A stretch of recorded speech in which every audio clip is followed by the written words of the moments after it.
Benoît, on parle beaucoup d'intelligence artificielle ces dernières années, mais assez peu de sa consommation énergétique. Est-ce que tu peux nous en dire un mot? Il faut comprendre la notion clé d'efficacité énergétique, qui va représenter finalement le nombre d'opérations ou le nombre de calculs que l'on va être capable d'exécuter par unité énergétique. Donc les algorithmes d'IA, on l'a déjà vu, ont montré des fortes capacités inégalées même jusqu'à présent sur un certain nombre de tâches bien définies. La reconnaissance, la prédiction de données, l'analyse de l'interprétation également de données. Mais ce que l'on oublie de dire, c'est que l'apprentissage de ces réseaux est encore aujourd'hui incompatible avec des systèmes qui seraient complètement autonomes, comme un véhicule, comme notre smartphone ou bien d'autres types de dispositifs de ce type. Il y a encore beaucoup de chemin à parcourir pour développer, concevoir ces puces neuromorphiques qui soient efficaces et économes. Et une voie pour y arriver, évidemment, de s'inspirer, encore une fois, d'une observation au niveau des réseaux de neurones biologiques, qui est leur nature fortement parallèle et très distribuée en termes de calcul, à la différence des processeurs classiques, qui sont plutôt séquentiels, ce qu'on appelle le paradigme de von Neumann. Dans les systèmes neuromorphiques, Benoît, quel type de processeur utiliser? Donc je vais laisser répondre Edgar Lemaire, qui est actuellement en seconde année de thèse industrielle avec Thales, et il travaille exactement sur ce sujet. Oui, alors dans ce cadre-là, on utilise ce qu'on appelle des processeurs neuromorphiques.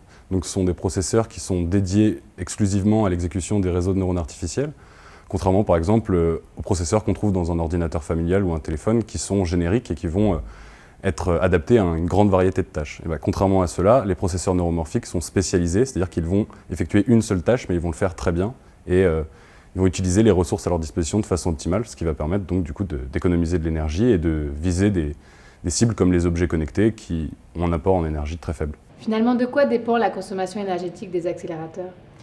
Ça va dépendre de la complexité des calculs à effectuer. On sait que certains calculs sont plus complexes que d'autres. Par exemple, une multiplication, ça va consommer beaucoup plus d'énergie qu'une addition. Et ça dépend aussi de la quantité de calculs à effectuer pour la tâche donnée.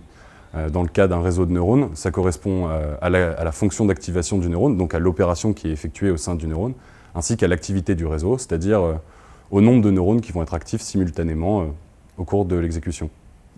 Et les neurones à spike dans tout ça?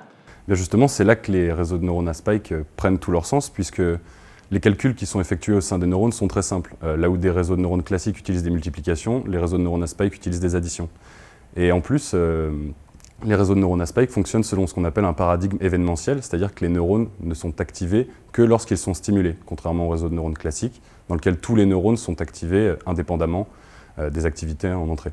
Donc moi, dans ma thèse, j'utilise des réseaux de neurones à spike dans le contexte des accélérateurs neuromorphiques pour permettre d'utiliser des tâches de reconnaissance d'images dans des objets connectés. Donc j'ai travaillé pour l'instant sur un satellite.